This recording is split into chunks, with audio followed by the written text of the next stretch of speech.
Hey there, everybody. I hope you're having a good day in your little corner of the world. I've been having a pretty good day in my little corner of the world. It's been a busy day, but it's been a good day. I've been thinking about social media. Social media and the effects it's had on society and how the Homo sapiens species has evolved so dramatically because of these platforms that exist.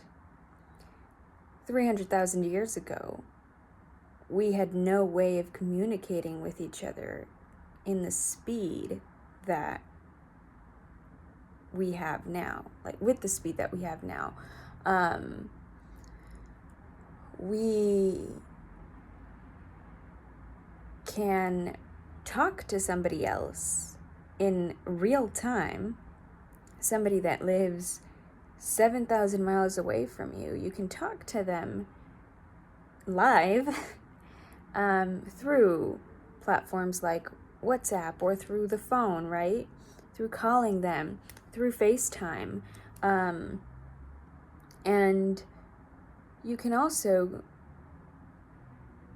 superficially keep up with your friends and acquaintances through platforms such as Instagram and Facebook and a little bit of Twitter, I guess. I mean, I've never had Twitter, but from what I understand of the platform, it's a way to convey your thoughts. And so all of the people that follow you, presumably your friends and acquaintances that you've met throughout your life, get to see what's on your mind or what you've been up to, if you've gotten married, if this has happened in your life, if you reached this milestone. And there's this superficial communication that has been created in the last 20 or so years, right? And it's completely changed the way humans interact with each other.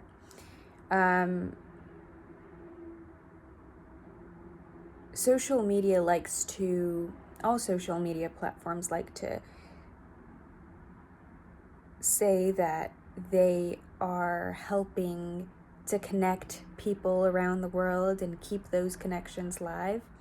And although that may be true to an extent, like platforms like WhatsApp or even certain platforms on social media, right? Maybe you found a long lost cousin, or maybe you finally found your father that you haven't seen, or you got adopted and you found your biological father. I'm making up scenarios, but these situations have happened, and it's allowed people to connect with each other and have a deeper bond, a familial bond, or a friendship. Because if, let's say, you haven't seen a friend in 10 years and then you find them on Facebook or something, and then you reconnect, you chat a little bit, and then you see each other again, and it wouldn't have been possible for you to have ever seen that person or come across this person, because that person maybe lives 3,000 miles away and they were completely not connected to your social circle. But anyway, I'm making up scenarios here, right?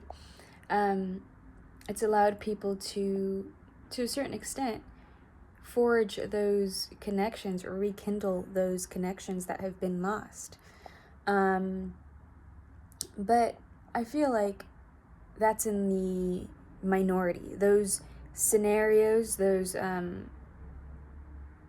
situations are not the majority of cases when people are using social media. The majority of cases is usually you have a set of followers or a set of quote-unquote friends, right? A number of followers, a number of friends. And those friends get to see every milestone you've ever achieved through the pictures that you post, these selected pictures that you choose to show your friends or your followers or whatever you want to call it. And I guess I don't really know how to explain it, because in my brain it makes sense, but I don't know how to put it into words. It's so much harder to create a deeper bond with someone because of social media. Because, for example, it makes us lazier. Oh, so-and-so just had a baby. Congratulate, you put a little comment on the Instagram post, right? Congratulations. I hope you're happy, or something like that. I don't know. And it's a superficial kind of way of communicating, because before, people would, if somebody wanted to let you know about their lives, they had to write a letter, or they had to send a telegram, right? Or it was so much harder to communicate, and so it was seen as, communication was seen as a valuable experience, because it wasn't easy to communicate with someone that you don't see often, right? It wasn't easy to set up a time and meet them if they lived far away, you know? And so communicating with other members of our own species was seen as much more valuable, or at least that's what I have observed and been able to, those are my conclusions from what I've read in history and people's biographies and my own set of conclusions, right? So I feel like social media has robbed humans from authentic communication. You know, when you're on Instagram, you try and choose the best pictures, right? You try and choose the pictures that are the most flattering, or that don't show, you know, a blemish, or I don't know. There are various ways that you want others to perceive you. And so, to a certain extent, these are apps that have enabled a kind of persona, right? A kind of mask. Because if, for example, an acquaintance follows me on social media, they don't really talk to me, they don't send me messages, they don't communicate with me. The only time we've ever communicated was very few and far in between through mutual friends or whatever. And I start posting all of these pictures, this person might have an idea of who I am, or might think they know who I am through the pictures that I post, right? Because they're only seeing my best self. And so, I guess it's so hard to explain. I find it weird when people post on social media, like platforms like Instagram, stories about their lives, or although I understand that some people need to raise awareness on certain issues. I really do understand, and this is another thing that these platforms have been able to really bring in a positive way. Being able to share stories and have people relate to your experience and not think that you're a fish out of water. And the thing is that it can also go to another extreme, where you make a complete fake persona, and people that don't really know you very well may believe in that persona. But anyway, okay, the irony is that I'm talking on YouTube and I'm posting this video on YouTube, and this is social media. But I guess YouTube is different. I mean, it's not, because you can also edit your videos and you can add filters and all of that stuff. And I guess I could do my makeup really nice and stuff, although I suck at makeup. But